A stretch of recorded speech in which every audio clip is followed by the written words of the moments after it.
All right. Good afternoon, everyone. Thank you so much for taking time out of your day to join us for our first ever live One Small Step conversation event. My name is Samyukta Mahadevan, and I'm the program manager for One Small Step at the Karsh Institute of Democracy. This is our headquarters, so we're very excited to have you all join us here in our space, and we hope to see many of you join us again for any future events that we have. That's actually very timely. I'm calling it right now. One of the first things I wanted to ask is that because we are doing a live recorded event, if you could please make sure to turn your cell phones on to silent mode. And if you are taking any pictures, please make sure to turn your flash off. I would really appreciate it. Of course, you're welcome to eat and continue doing what you're doing, but just be cognizant that we are going to be taping this. So just making sure we don't have any cell phone noises would be great. And I'm especially grateful to have two wonderful guests joining us on stage today. Thank you so much to Sally Hudson and Denver Riggleman for helping make this a very special event. See, we're getting all the beeps out of the way so that way they don't, I'm going to buy some time here so that we don't interrupt the recording. There we go. All right, but before we begin the program, I wanted to take a few minutes to tell you a little bit more about One Small Step. Now, I know I see a few familiar faces in the audience, so some of you may already be very aware of what this program is and how we operate, but I wanted to make sure that everyone kind of understands what we do here with the Karsh Institute. So One Small Step is a program that was created by our partner StoryCorps back in 2018, and the initiative was developed as a way to bring together people across ideological or other differences so they could have meaningful conversations with one another to actually understand each other's perspective. So not a chance to debate, not to fight over the issues, but rather to ask questions of curiosity and gain a better understanding of where someone with a different worldview, where they come from. So it's an opportunity to learn and listen and also share your own story with someone who is eager to listen to it. What makes our partnership with StoryCorps really special is that we're actually the first institution of higher education to run this program independently. So when they launched this program in 2018, they did some pilot tests with different partners in cities with radio stations, but we are the first university to actually take this concept and apply it to a large community. So what you get to be part of and witness today is something very unique, and we're very, very grateful for the opportunity to do this work. But a key part of what we do at Karsh is focusing on promoting democratic values. And one of the really core elements of that is having a sense of community and, in all aspects of that word. So obviously we've put a lot of effort into recruiting UVA students and faculty and staff to participate in this program, but we've also made a very concerted effort to reach into the other parts of the greater Charlottesville community. So we've had residents from the Charlottesville city, from Albemarle, Nelson, Greene, Louisa, and a number of other counties surrounding Charlottesville who we have brought in and recorded and been able to preserve their stories. So we feel very privileged to be able to do this. You'll notice as you were sitting down that there are some postcards. One of them has a lot of information about our program, and we really hope that all of you who are in attendance today will sign up for your own One Small Step conversation. It's a great way to meet someone new, to talk about your own life and share your perspective. And one of the unique parts of our partnership with StoryCorps is that everything that we record with participant consent also gets preserved at the Library of Congress. So what we are doing is really taking a slice of life in Charlottesville and gathering it from hundreds of perspectives. And I think that that is really cool. And once we get, if you fill out the form, you'll share some information about yourself. And we use that to help create pairs so that we will match you with someone who is different from you in some significant way, but who we also think you'll have some common ground with. And so you'll get to have a really meaningful interaction. And I'm sharing this because it's close to the holidays and we're always looking for something to celebrate, but we're actually coming up on a very exciting landmark this month. We'll be recording our 100th One Small Step conversation in the community. Thank you. And we launched just over a year ago, so the response from the community, including all of you who are choosing to be here today, has been really overwhelming, and we are really grateful for your presence.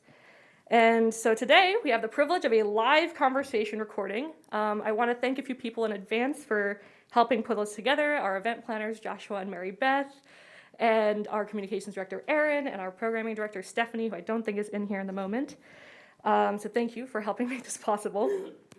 The format is very straightforward. So if any of you have participated in a One Small Step conversation before, this is going to be basically exactly like that, where I'll be facilitating, and then Denver and Sally will get to talk to each other and share stories, and y'all get to listen.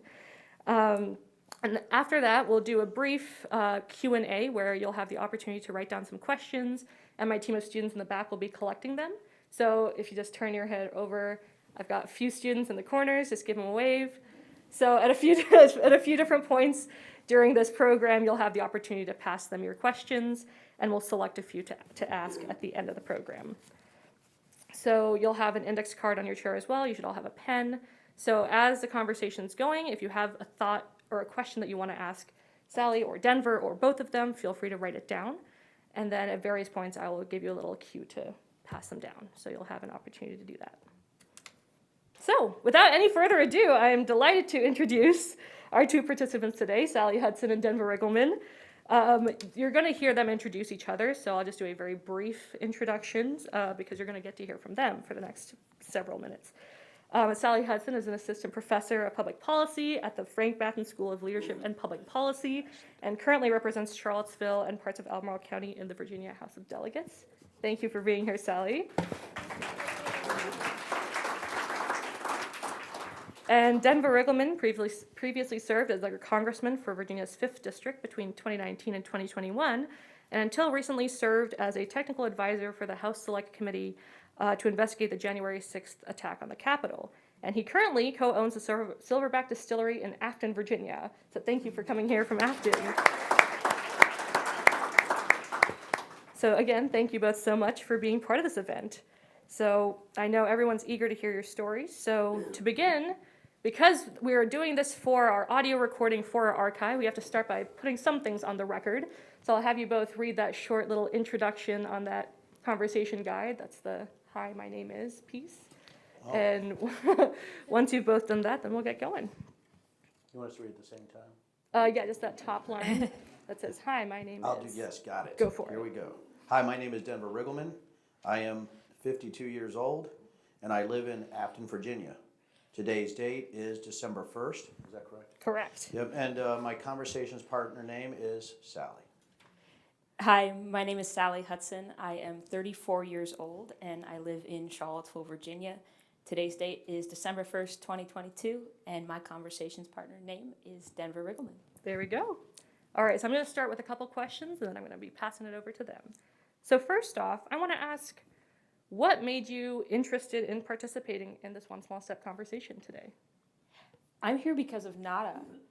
Nada is a student here at UVA and a former staffer of mine. She joined me for the General Assembly session last spring, and she is part of organizing this wonderful series. And when she sent me an email and said, "Would you like to join?" I said, "Of course." Yeah, for me, I think I got lucky. I actually got invited back. I think this was my second time with the Karsh Institute of Democracy, so I guess I did okay the first time. But the last one was with Tom Perriello. We were at the Rotunda, and being able to do this with Sally. Sally and I have been talking for a while now, and it was just a heck of an opportunity to continue the dialogue, right, with facts-based individuals instead of facts-challenged individuals. So really happy to be here. All right, so the purpose of all of our One Small Step conversations is an opportunity to put yourself in your partner's shoes and get to understand their perspective. So to kick off that experience, you've both got a bio that your partner wrote about themselves, a short paragraph describing the things that are important about them. So I'm going to have each of you take a moment to read out what your partner wrote as written, and then we'll have a couple minutes. If there's any immediate question that comes to mind, feel free to ask, and then I'm going to transition us over to the next section where you guys can ask each other questions for the rest of the time. All right. Who would you like to begin now? You can go first, Denver. Oh, goodness. And I'm going to sit down so you guys can talk to each other. Never volunteer. Okay, so this is Sally. I was born in Iowa. My father was a minister, so we moved around when I was growing up. My mom wore all the hats. She helped run the YWCA, managed the volunteers at the hospital, taught English to refugees. My parents weren't scientists, but they thought it would be cool to have a daughter who was. So they named me Sally after Sally Ride, who was the first female astronaut. I guess it stuck. I became a math major, and now I teach statistics. I'm never going to go to space. I much prefer exploring all the beauty here on Earth. But I am the first woman to have my current job, serving Charlottesville in the Virginia House. It took Virginia 400 years to get there, and not a day goes by where I don't think about how wild that is. This is Denver. I was born in Manassas, Virginia, and always lived in pretty cramped quarters as the oldest of 8. Dad left when I was young, so most of my siblings are half-siblings. I married young at 19, am the father of 3 incredible and accomplished daughters, and married the best master distiller in the world. I was raised tough and with no money, so I enlisted in the Air Force at 22 years old, went through UVA in ROTC between 1996 and 1998, graduated with distinction, and went on to intelligence careers in the Air Force, NSA, Pentagon, and various other agencies. I'm a former CEO, congressman, warfighter, January 6th Select Committee member, and am now a New York Times bestselling author of The Breach CEO, a CEO of a new tech company, and co-owner of Silverback Distillery with my incredible wife. Do you want us to begin? I'm going to begin. So Sally, your father was a minister? Mm-hmm. That's pretty cool. Yeah. That is cool. That is not on the question list. But so because I was raised pretty religious, as the oldest of 8, and it's just interesting. Your father was a minister. My dad was actually a secretary in the bishopric. I was actually raised LDS, so I was raised Mormon, which I own a distillery, so that's a long conversation. But anyway, so no, I just thought it was really cool that you're a minister, and my guess is that probably shaped what you do now with service and how you're serving your community and how you're serving actually your district here. Yeah, absolutely. And, I think that the family motto that I learned that I think is a big part of how you hold churches together is my parents would always quote this children's hymn, all God's children got a place in the choir, which is everybody's got something to give. You don't get to kick people out of church for being irritating. So you have to learn how to get along, and you have to learn how to find something to love in everybody, because that's the easiest way to get along with people. Is actually if you commit yourselves to looking inside of them and say, I see something that I respect and I admire and love about that person. And so, I'm a big believer that everybody can get in this crazy mixed up boat that we're in for their own reasons, but we all got to figure out how to paddle together. I agree. And who was the most influential person in your life, if you think about it, going back? I think my answer has to be my mother. My mother passed away almost 5 years ago, and there is nothing like losing someone to notice all the ways that their fingerprints are on every little bit of your life. My mother grew up on a farm outside a little bitty town in Henry County, Illinois. And though our family moved around a lot, she never lost farm girl rhythms. If my staff is here, if y'all think I get going early, I wish you could have met my mother. She was up at 4 a.m. every day. And she was not fleet-footed. She marched like a drill sergeant. So once she was up, everybody in the house, the rest of the house could not stay down. You were going to know when she was up. And if you could sneak to the bathroom before she caught you, she would give you your first round of marching orders through the door. I mean, she was just, she'd have 3 hours head start on you, right? And so she was going to get you going. And that was really her gift. She could make anybody else feel useful. She loved seeing people and believing that they had something to give. And no matter how little they believed in themselves, she could coax and nurture that out of people. And that's what she did in all the different hats that she wore. And she just hated idle hands to her core. I mean, if she saw somebody wasting time, she was going to put them to work. If there was some kid wandering around the neighborhood not being useful, she would go track them down and say, that couple up the street could use their lawn mowed. Can you get on that? I've learned there's this new word that has been minted that I think is very powerful, voluntold. My mother voluntold people to do a lot of things. So she was like the military. Yeah, no, but she was gracious about it. I mean, she just like painted with a watercolor brush. She would, if she saw you like running your mouth at a party when you could otherwise be useful, she would just saddle up alongside you and like wrap her arm around your waist and say, "Wouldn't you like to?" Just whisk you away. And before you knew it, you were stacking boxes or doing dishes or whatever it was, and you weren't entirely sure how you got there, but everybody else was in motion, so you might as well make yourself useful. And I was so grateful for the women who kind of wrapped me up when she passed away. She had a heart attack, so no warning.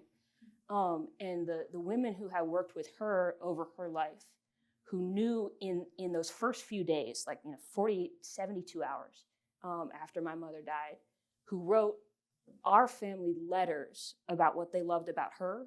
I think that's something that I now understand about grief, is that it took me weeks for my brain to even make words again, right? I mean, you're just underwater, your head's pure white noise.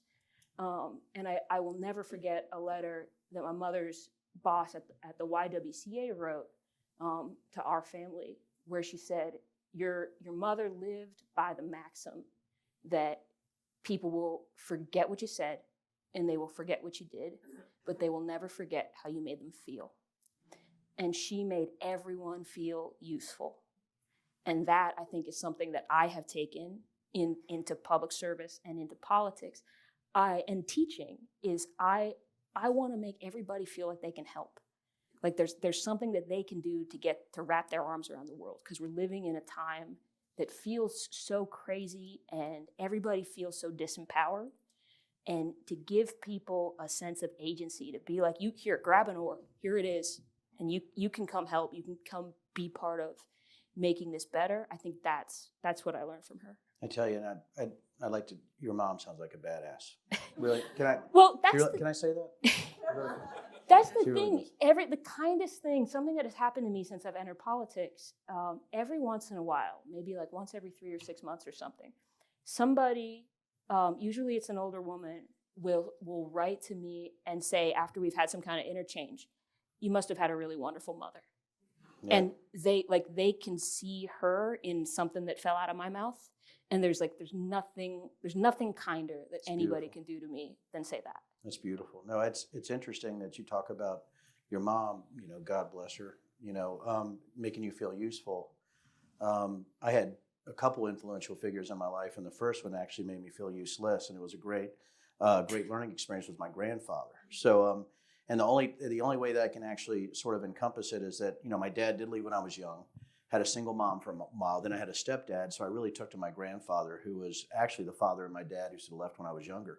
And the one thing I remember is, my grandfather sort of made me work doing things. We had 143 acres outside of Petersburg, West Virginia. So we would go up there, and he would make me, at 14 years old, now I know I'm still very svelte. I know I got sort of like the supermodel body still, but at 14, I was very small. I was about 125, 130 pounds.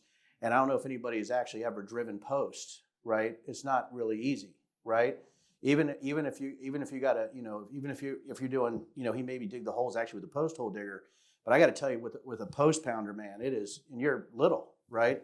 So we had a 77 green Ford F-150, right? And so the battery went dead. So we're out there, we're doing fence, we're loading wood, and he goes, hey, I got to take this battery back to the barn. Now, if anybody knows, West Virginia topography, it's not flat, and I'm 14 and I want to be, awesome. I'm like, well, Grandpa, I'll carry the battery all the way back to the barn. And he goes, really? I said, yeah. He was a man of a lot of words. So he said, you want to carry the battery? He goes, yeah. He goes, it could be heavy. I said, no, Grandpa, look at me. I'm 14. I mean, I can carry the battery, 600 yards over ridges to a barn. I mean, what could possibly go wrong? So he goes, okay. So I get the battery, and he's laughing a little bit as I'm walking. I don't know if anybody's ever carried a car battery from an old truck. It weighs 7 million pounds. So, so I had to stop multiple times. It had to take me 20 minutes to get to the barn. I'm supposed to hook it up to the charger. If anybody knows the old chargers, right? I'm supposed to hook it up to the charger, take the battery back. It took me at least 2 hours. And he's just sitting there. His favorite thing was drinking a Pepsi and eating a Zero bar. So it's a delicious. You dip the Zero bar in the Pepsi.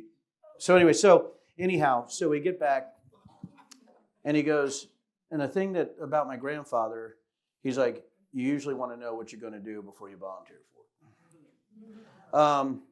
That is something that I have lived with my entire life.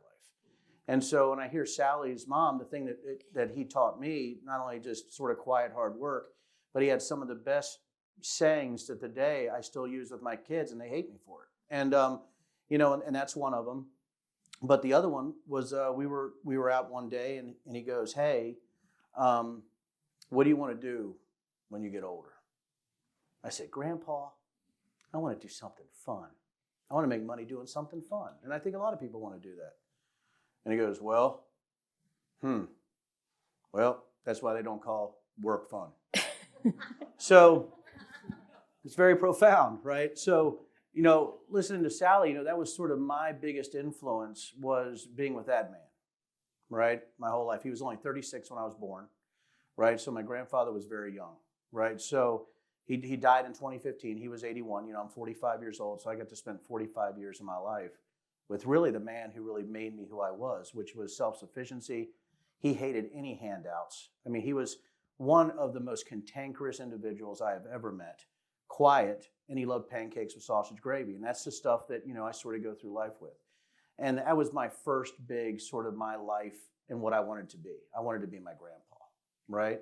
The second person, and this is not for recording later, this is not so that I get points at my home, but if it wasn't for my wife, I would not be here today. We got married at 19 years old, and I would be living in a ditch. And I think her support, having 3 daughters, I was deployed on and off for 11 years.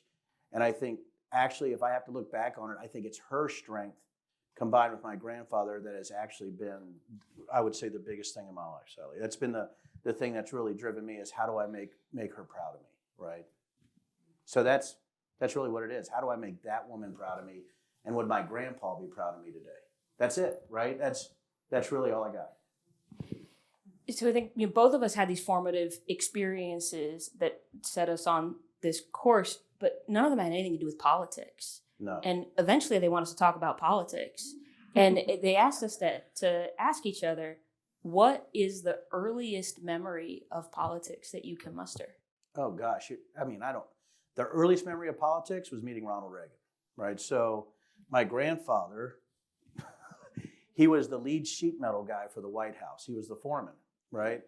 So he worked sheet metal there and at the State Department. So he was the foreman at that time.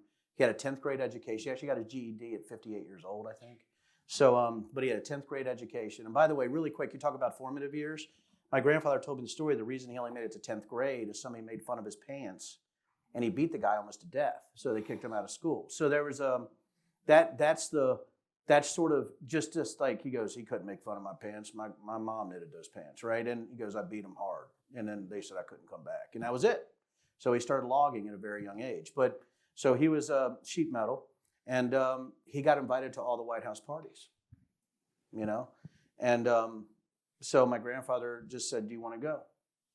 I said, okay, Grandpa. I was 11, 12, somewhere between 81 and 82. And I'm sitting there in the White House, which eventually I got to go back into for other reasons, right? But I'm at the White House, and here comes Ronald Reagan, and I promise you guys, he is not from here to meet you, right? I'm like, oh, that's Ronald Reagan. So that was my first memory of anything even political, was meeting Ronald Reagan. Because my family, I don't even want to talk about the politics of my family when I was younger, because it's very conservative. That's probably not even the right word, right? It's very conservative. But with my grandfather, he never talked politics, ever.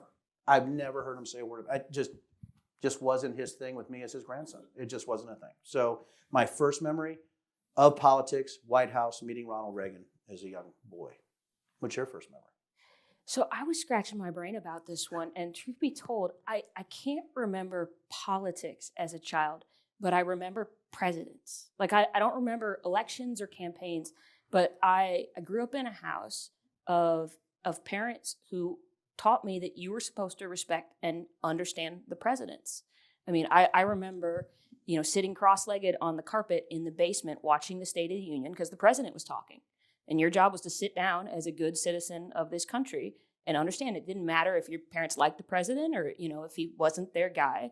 But, they were patriots in that way. And they were the kind of people, I lived mostly in the Midwest growing up. You got dragged all over hell and gone in a minivan. And they were the kind of people who would stop at every historical marker.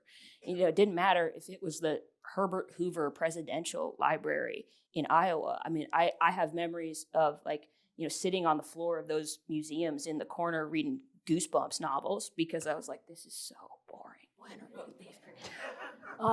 But they did that. They stopped at all of those places because, knowing that history of where the country came from and where it was going was part of being a good citizen. It's brutally cool because I was in first grade in 1976. I had a teacher named Miss Smith, and I was at Sinclair Elementary School in Manassas, and so we had their first vote. The first election I ever voted in was Carter and Ford in 1976 at 6 years old.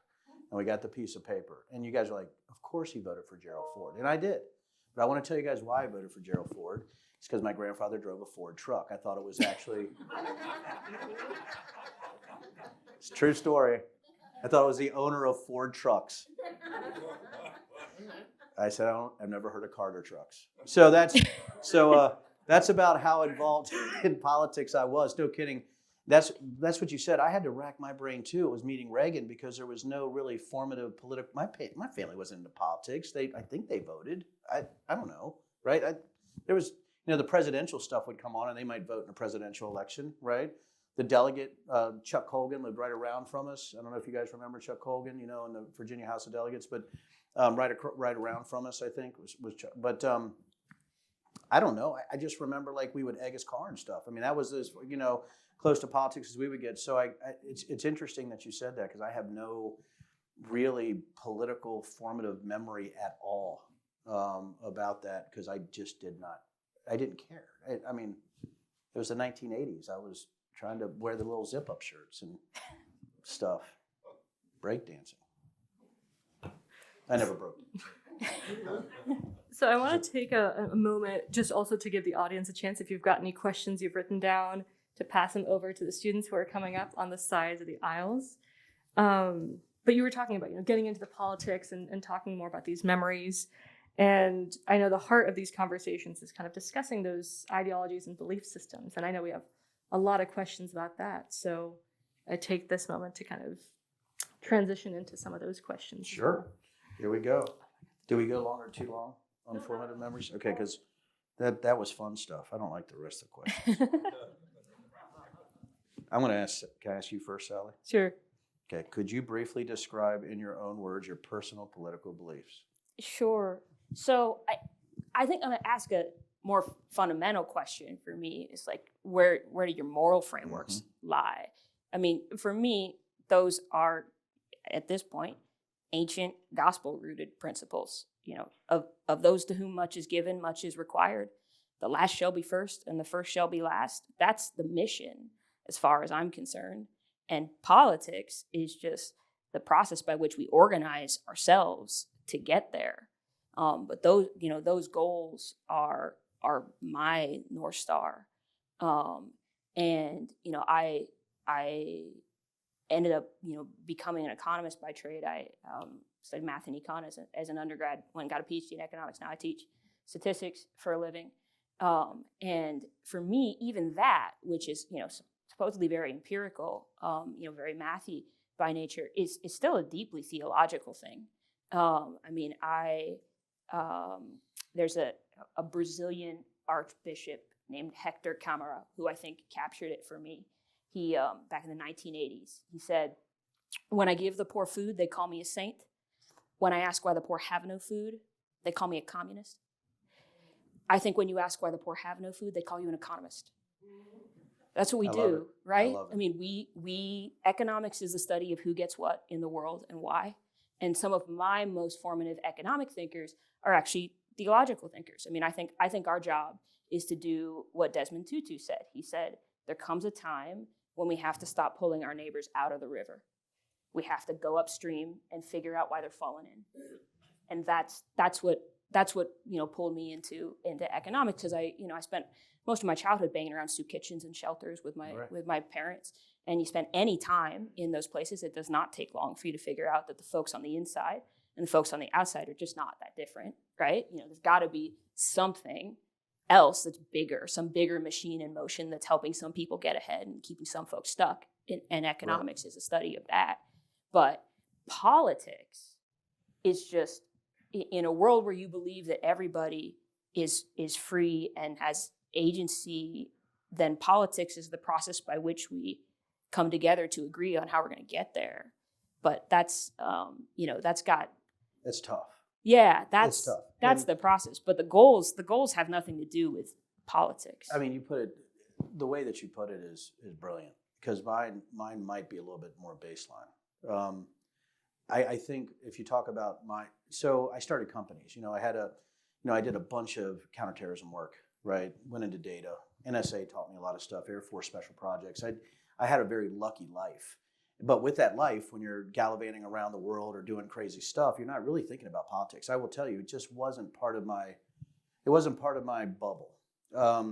Our bubble, was just making sure that we got whatever mission was done for that day, right? And if we did a strategic briefing on the politics of a specific geopolitical area, I would just download, the CIB for the day, right? The intelligence briefing for the day from that specific command, and I would just parrot it, and I would sound smart. I didn't give a rat's. I was too busy, doing things. So, when I sold my company in 2012, for 3 years, I was the CEO of the subsidiary.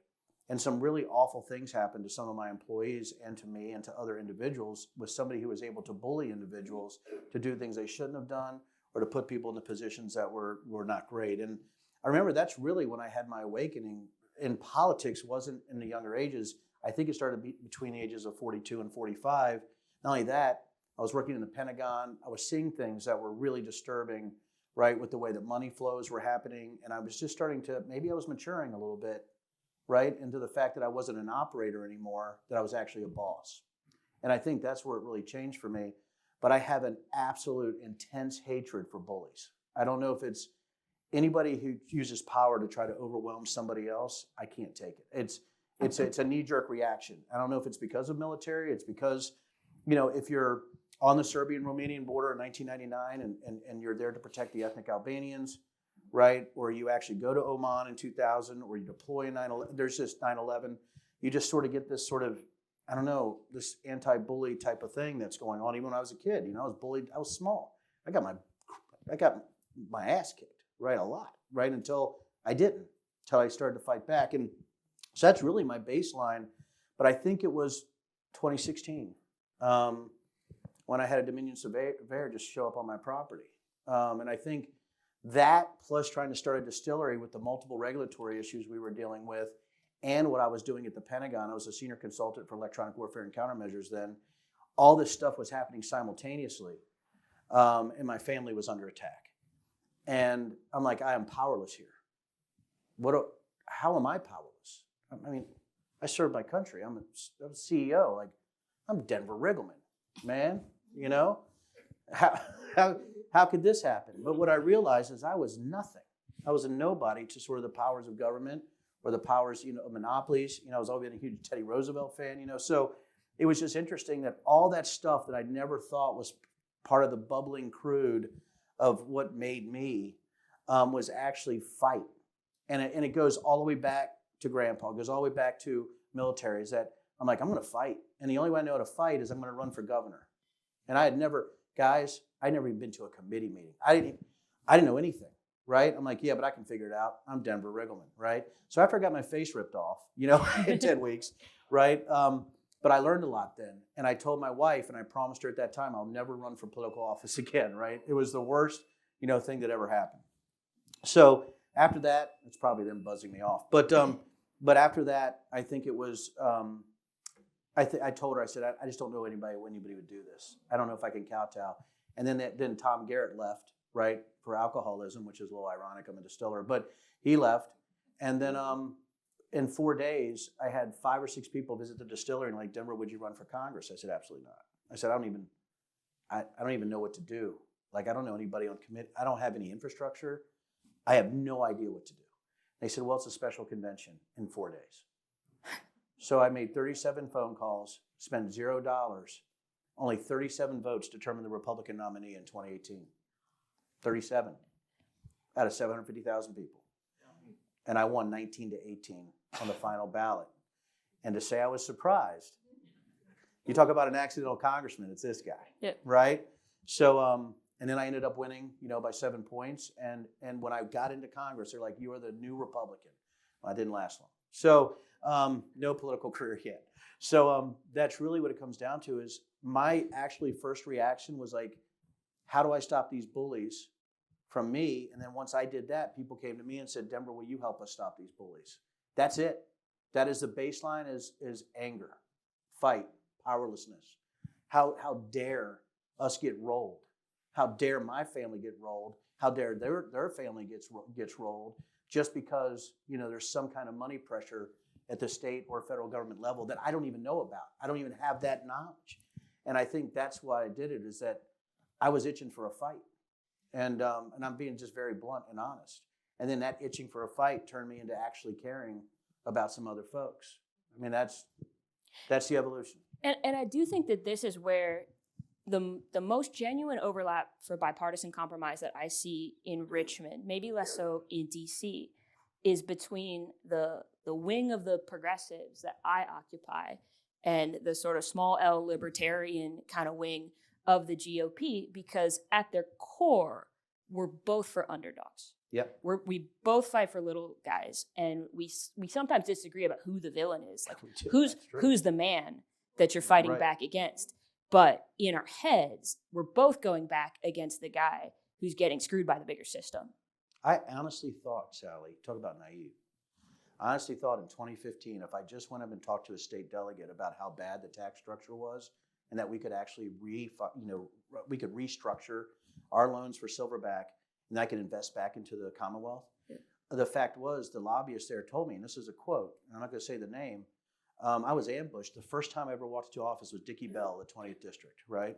So I go into Dickie Bell's office, and I'm going to go talk about the 54% tax rate on every bottle of liquor that comes out of even craft distilleries, right? And the fact is, we can't grow in the state, the regulatory just crazy. So I walk in, and there's the wine and beer lobbyists sitting there. And I'm like, there's 9 people in here. What are you all doing? How's it going? So we sat down, and the lobbyists actually told me, the beer wholesalers lobbyist said, hey, you have to run any legislation for distillers by us. We have to approve what you want to do with distillery legislation, right? And he goes, I'm not confrontational. That's what he told me. And there's 9 people and me. I'm not confrontational, Sally, right? But we're going to kick your ass. Quote, right? So the wine distributors reach up, and the other person said, listen, you're double water anyway. Virginia always hated double water. And so here I'm, the first time to ever try to do anything at the state level. I'm getting destroyed, right? And I'm getting angry. So they explained to me how it works. You send it here, here, and here. We'll make sure your legislation's right. We don't want you to go too far. So finally, I said, I want to just tell everybody, thank you for the education and how the Virginia political system works. And they're like, well, that's great. So you know how it works now. I said, yeah, but there's just one difference between me and you.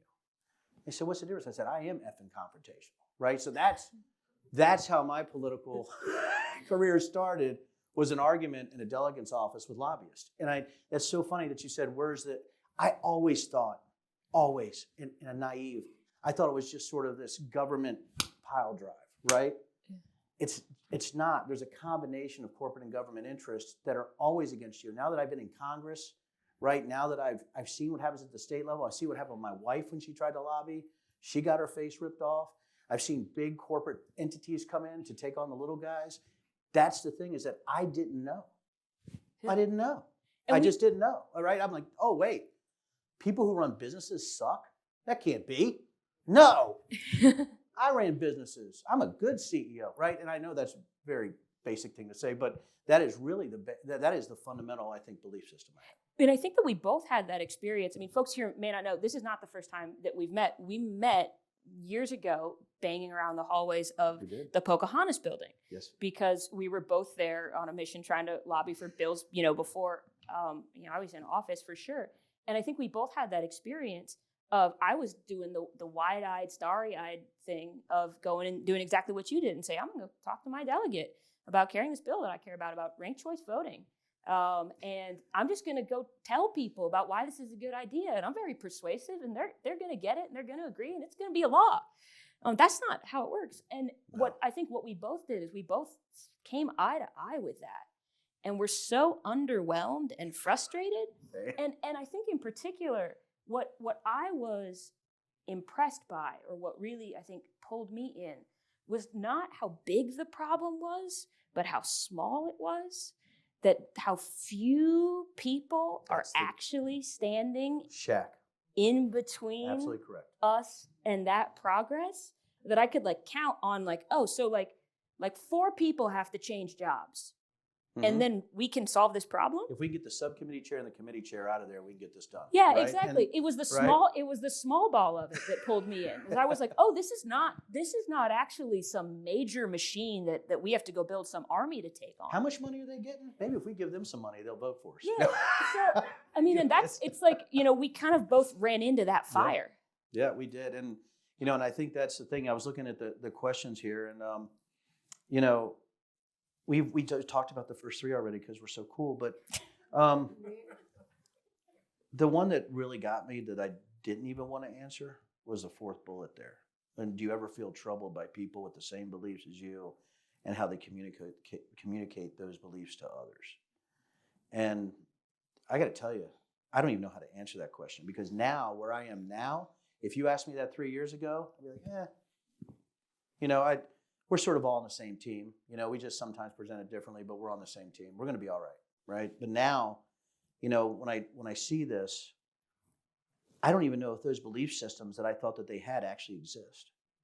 So I don't know if it's the same belief system, because I don't know if they're spouting that belief system for votes or money, or they actually believe it. I don't know who the true believers and the grifters are anymore, right? And that's the issue that I've been having and looking at data, is that I don't even know where to put my attack vector or my modalities. I don't know how do I attack this problem if that person, and so if they have a Christian belief system, right?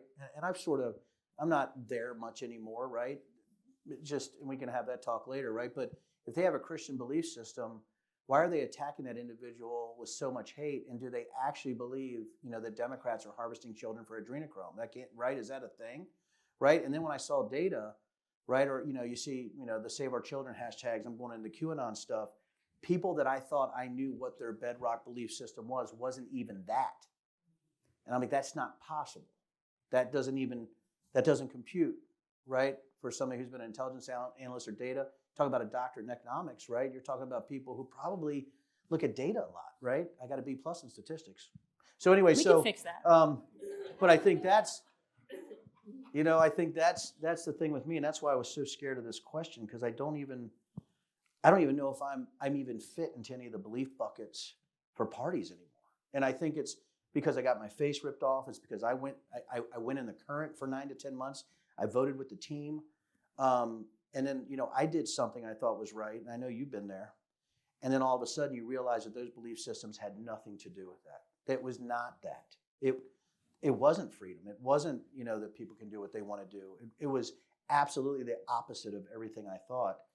And I remembered, I want to tell you guys this, when I officiated that wedding in July of 2019, the same-sex wedding, we were driving there. My wife goes, "What do you think is going to happen? And if everybody laughs at me, that's okay."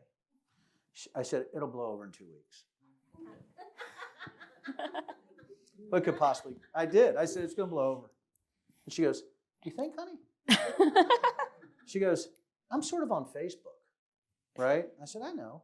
She goes, "That Washington Post article didn't go well when you said you were okay with marriage equality." I said, "Oh, no, that's okay. That was a couple years. It's okay. Honey, I'm the smart one here in politics, okay? Right?" She goes, "I actually believe, honey, I'm so proud of you. You're one of the most amazing people to do this. But I will say you're going to have the shortest political career in Virginia history." So, true story. And she was right.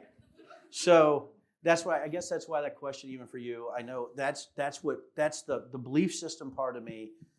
I despise the people who use belief systems to bully others and hurt others. I freaking hate it. And if there's anything that I did, even if, fiscally conservative, sort of socially liberal, but went along too much with the flow and then got pissed off and said, "I'm not going to be bullied anymore. And I think I got to be who I am. I got to be a good guy. I got to do what I actually believe in." You learn those lessons pretty quick. That you are voting for something sometimes in an overarching objective or goal, and that small vote window, thinking that it actually advances something. But no, you were just voting in lockstep because you were. There wasn't the same objective and goal by the people around you, because I wasn't in that political flow. I didn't know anything about it, right? And as an intelligence officer, you feel really stupid that I did not prepare the battlefield. I didn't do my due diligence. I wasn't in those committee meetings. I didn't understand how the flow of monies worked, even in the Republican committee system. The amount of corruption that you had to actually embrace to do certain things. I just didn't get it. And I think that naivete, and I think that is what bothers me the most, is that I thought people had belief systems that aligned, but really it was about something else, and it was simply about politics. And I think that's the thing that got me sideways very, very quickly. And I think that we're all poor for it when people need to put you in those buckets. That they've got, clear lines of what it means to toe the party line, what it means to be a good Democrat, be a good Republican. It constrains us so much. I mean, there are probably some people, maybe even some people in this audience, who came into this conversation imagining that I'm some kind of purist progressive, and that I'm always coming at it. There's something from the far left corner of the world. And then in my caucus in Richmond, I'm sometimes thought to be a traitor of the cause because I hang out with guys like you. Yeah. And well, I can see that. I can see. I mean, I do a lot of bipartisan projects. They're almost always on that kind of little guys getting screwed by the big machine stuff. And you said something very briefly. You're kind of nodding to what's the most controversial vote I've ever cast in my short career in public service, which was to pass the constitutional amendment to take the power to draw the district lines out of the hands of the General Assembly. And if you ever hand away the keys to the castle and you're one of the 9 people in your caucus to do it, 9. Good job, Sally. I can't begin to describe to you like the psyop torture machine that then gets unleashed on you over the course of the next months or years. I mean, just everybody who tries to make your life miserable. Did you get angry for doing that? What's that? Did you get angry? I got sad because, like you were saying, do you ever get frustrated with those people? I mean, we call ourselves Democrats. The root of that word is demo. It's people. Like if we're not for giving people choices and the opportunity to have a say in their democracy, like what even is the party for? And I know how people get themselves twisted around on it. They've decided, and I get the logic of it, that the crew that you came from has gone so far off the deep end that and in the process cheated a lot along the way, that Democrats have to play by that playbook to take things back. But I don't come at this from a naive perspective. It's not like I don't understand that Democrats have gotten caught flat-footed and have gotten hosed by a lot of those tactics. But I don't think that the path to our salvation lies in running away from the voters. Like, I actually think that whichever party figures out how to trust voters faster and runs toward the voters and roots what we do as much as possible in their voices and their agency, those are the ones who are going to conquer the map and actually have a durable party for the long haul. I thought that was possible, and I think I like to listen to other distillers, right? So I listen to George Washington. Are they a chatty bunch? Yeah, George doesn't chat much anymore. He, but he talks to me, But with George, unaffiliated to him was the way to go. He had a real issue with the party system, and when I hear you, one of the 9, I don't know if guys know this. I remember I had this talk with Abby Spanberger. Just what you're saying right now, right? You talk about somebody who also, like you, got her face ripped off, right? Abby got hit by voting with Pelosi 100% of the time, right? I got hit for voting for Trump 93%. We're laughing about it because the thing about Pelosi, I want you guys to know that she doesn't vote a whole lot. So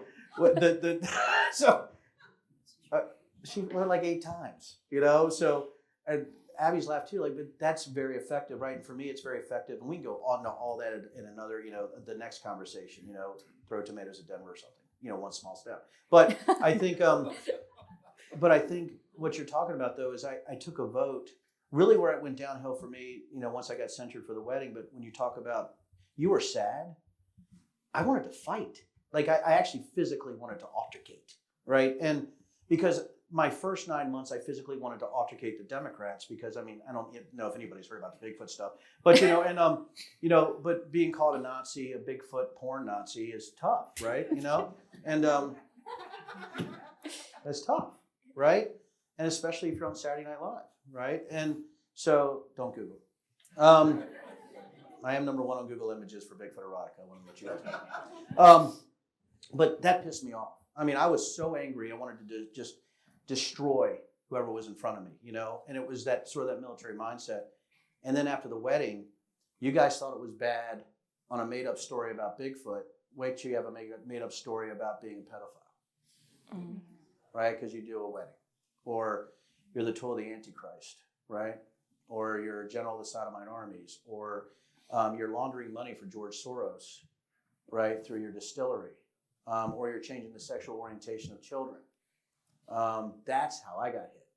So I think the reason I respect your vote, what you did, and you got sad with that thing of service, is I reacted in a way I think that actually hurt me going forward.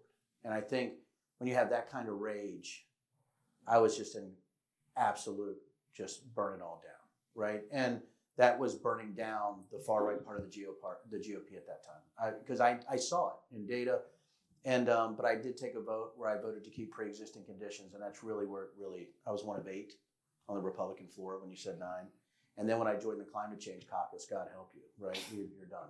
So I think it's just amazing that you were able to stay sort of even-keeled and sort of disappointed, sad. I went from 0 to 100, and I think that is probably my biggest regret. I wonder, if I could have pulled back on the throttles a little bit, saw what was happening, instead of going red, right, for a year and a half, right? I went red. I wonder, would I still be there? And I would humbly submit I would not, even if I pulled back on the throttles, because there was no way for me to get over what I thought were independent decisions that were the best for. I was done. Regardless if you vote with Trump, regardless if you're voting with the conference, I'd gone against the far right evangelical portion of the party and gone against my committees. And at that point, I was done. And I didn't even know it. And that's why I could never run for Congress and have zero desire to serve in DC, is that at the level that you were serving, I serve 85,000 people, you were serving 800,000 people, is that when you do something controversial, you can come home and you can explain it person to person. I mean, there's some people for whom I'm still explaining that, right? And we're talking about it, and there's still a lot of work to be done. By the way, if you have frustrations with the redistricting process, so do I. We have a decade to pass another amendment. We are on to phase 2 of the project.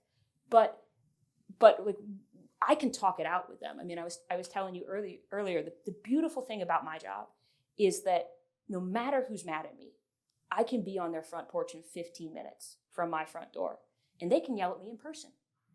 And there is something about getting in person in front of somebody that diffuses all of that nonsense that you're talking about.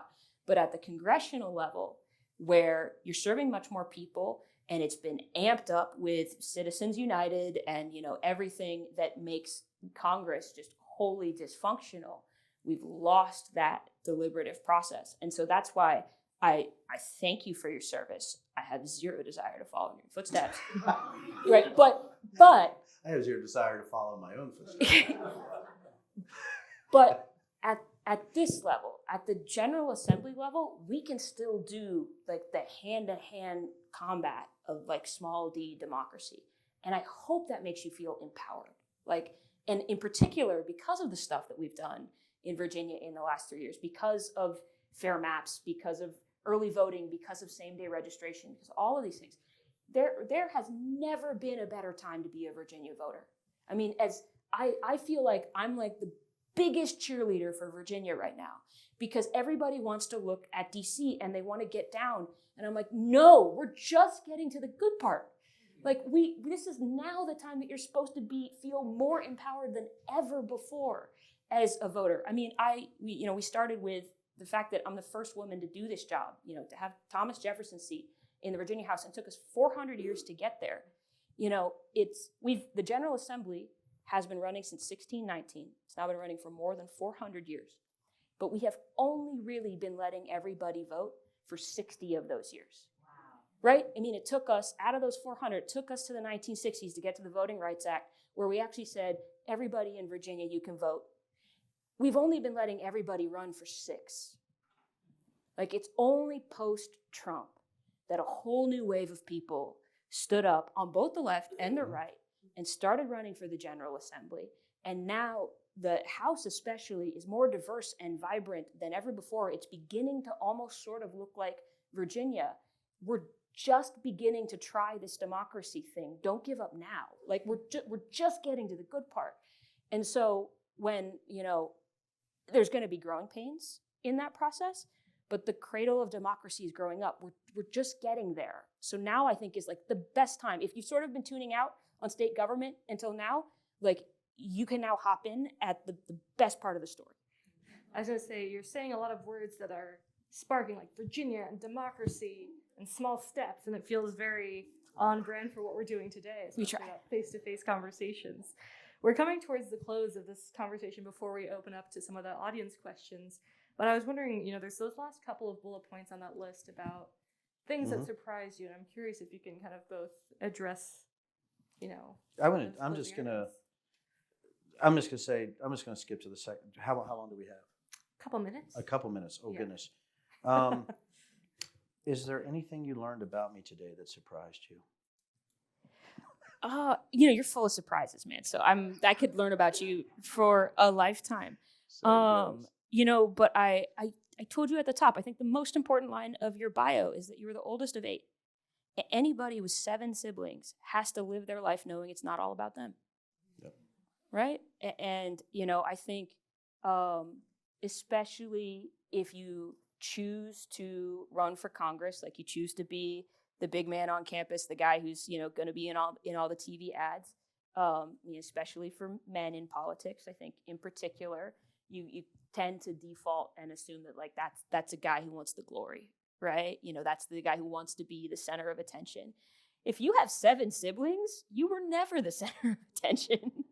No. Especially if you're the oldest. Yeah. I mean, I'm the baby, so I know where that lives. I tell you. I think for me about you, and I do not want to, is that you're the embodiment of your mother.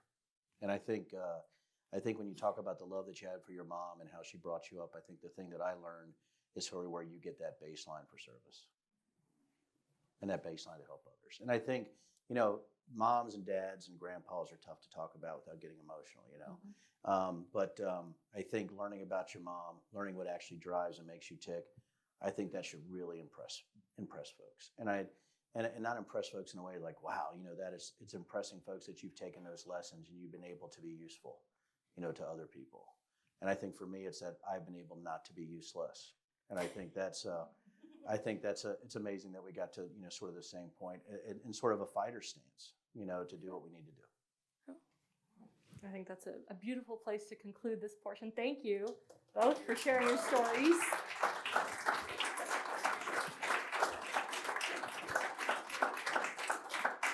But wait, there's more.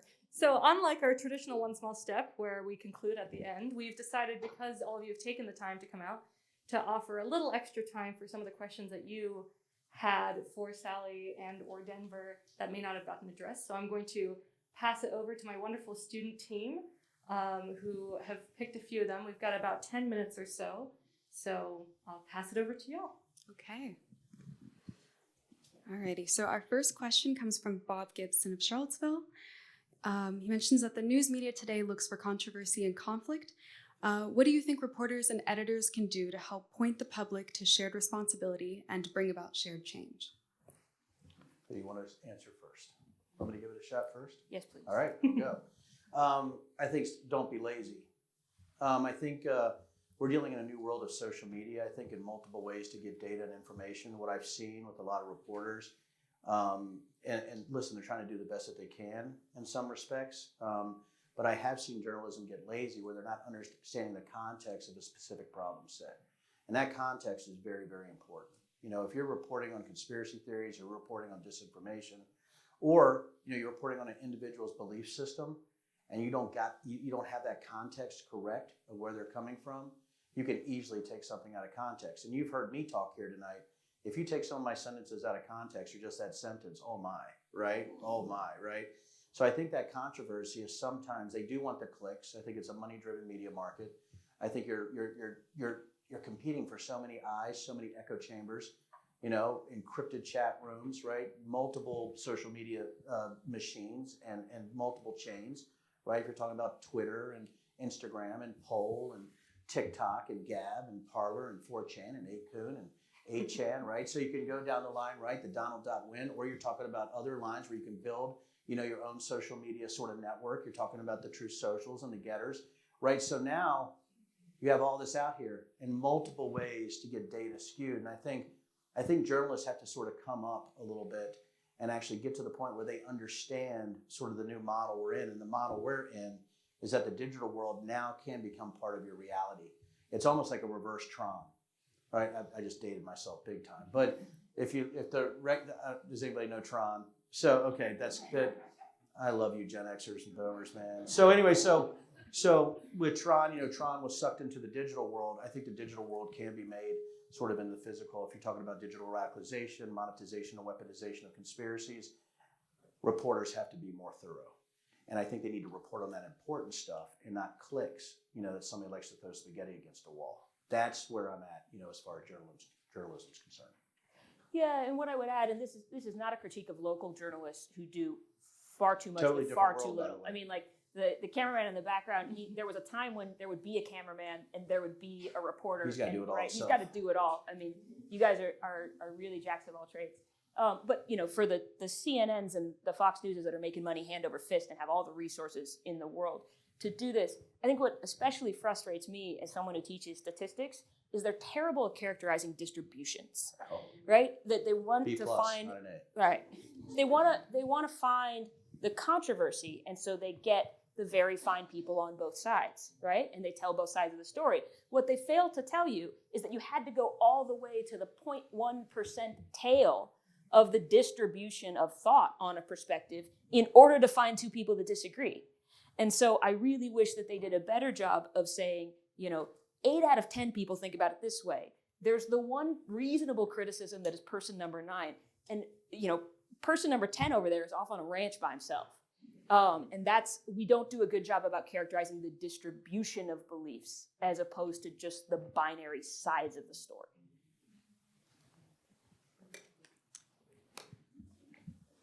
All right, our next question says, Professor Hudson, how do the interactions you have with your students shape your views on public policy? Because trust me, you've left an awesome impact on us.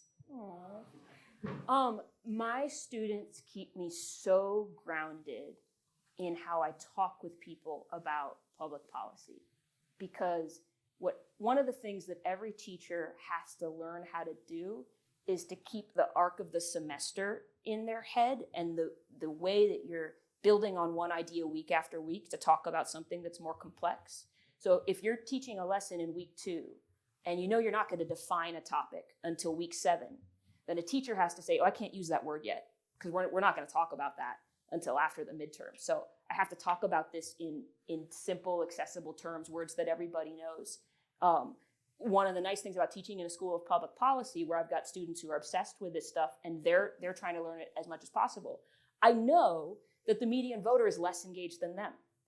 And so I get to use my students as you can't even talk to the man on the street like your students, right? Because your student, by virtue of choosing to enroll in a school of public policy, has revealed that they're at the extremely into this end of the spectrum. And so I think that's one of the things that the people who I know, including in the General Assembly, the educators, is that you're very cognizant of what you haven't talked about yet and thoughtful about meeting people about where they are at on their own exploration of a topic. And I would think when you're talking to somebody who's just looking at the political end of it, right? We're just looking for, you know, the ends justify the means no matter what. That's got to just absolutely enrage you, or not rage, make you sad. It does. You know.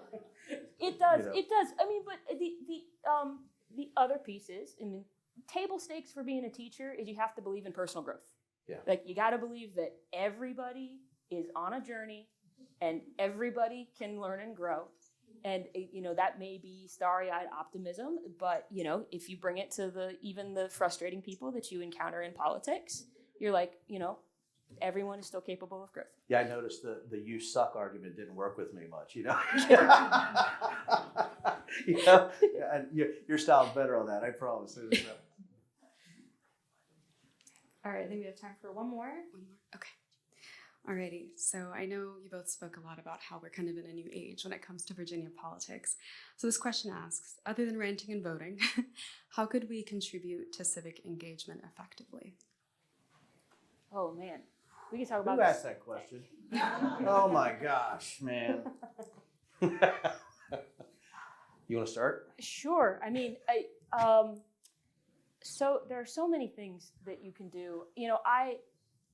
If I think about how I would overhaul the way we teach civics to kids from a starting age, we didn't teach it top down. I mean, you learn about government like I did. You learn about the presidents first, and then maybe if you become really obsessed with government, someday you learn about your city council. I would much rather teach young people about civic engagement like concentric circles.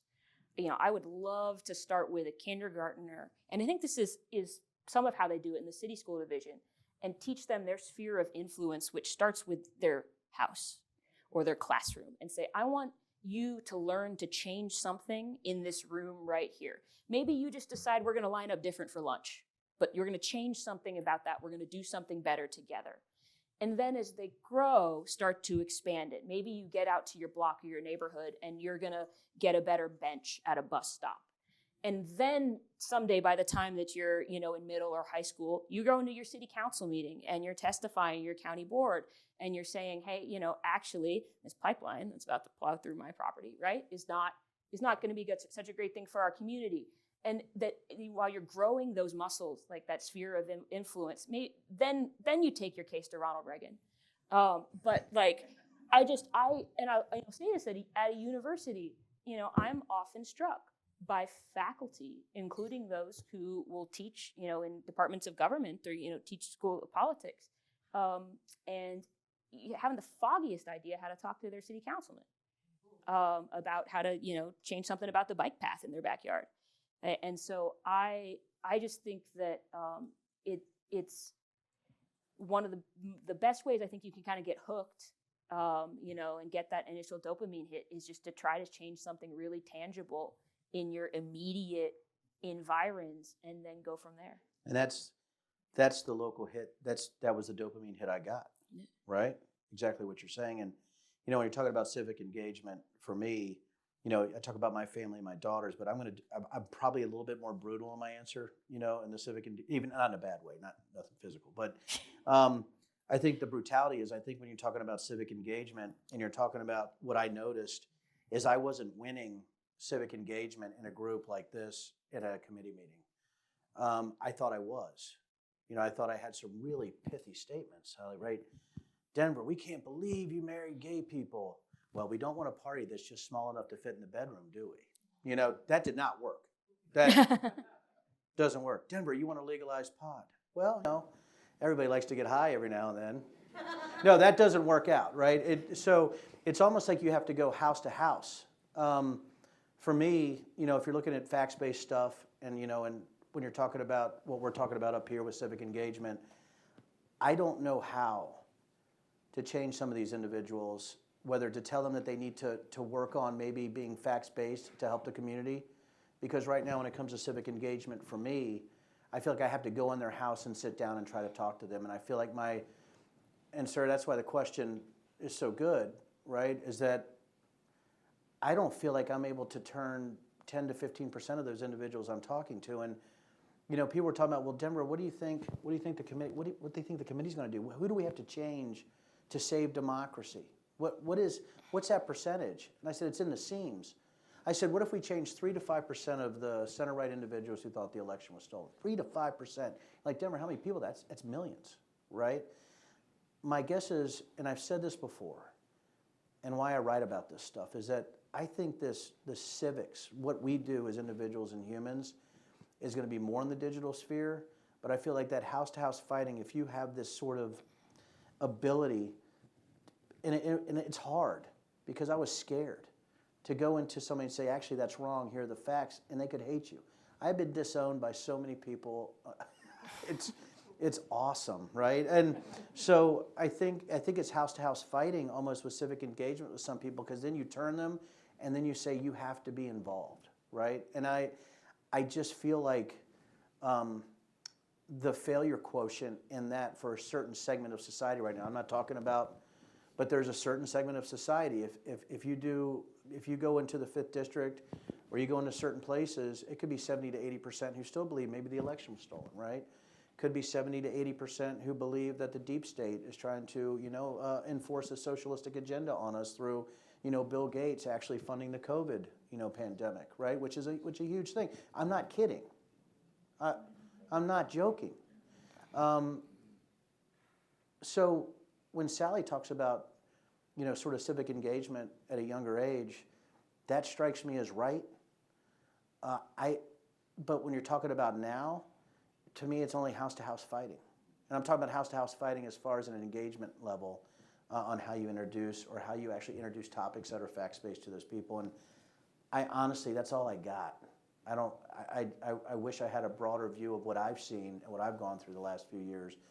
But the civic engagement thing, I think, is the thing that bothers me the most. And I think if you have somebody who can actually define it, whether it's like Sally just did, right, at the level, the concentric circles, which is a brilliant way to put it. For me, I feel like I'm just jumping right into the middle. I'm like the nuclear turd in the punch bowl, right? And that's the thing that, that's the only way that I can see it right now with certain aspects of our population. I mean, what you're describing is a rescue mission. I mean, like you are going into enemy territory, and you are trying to bring people back one by one. I'm in a C-130 crate being lowered into the jungle right now, and I Right? Getting shot at and all that kind of stuff, and I'm like, I just want a bourbon, man. I think, but you're right, it is a rescue mission, I think. And I think, part of that house-to-house, going door-to-door, face-to-face conversations, the fact that you both were willing to come join us here and sit down and have this conversation in front of a large audience is a testament to that work being done, right? And Yeah. One the small need for step for these- the audience, one large small step for civic engagement. There you go, exactly. So let's give a big round of applause. Thank you so much to Sally and Denver.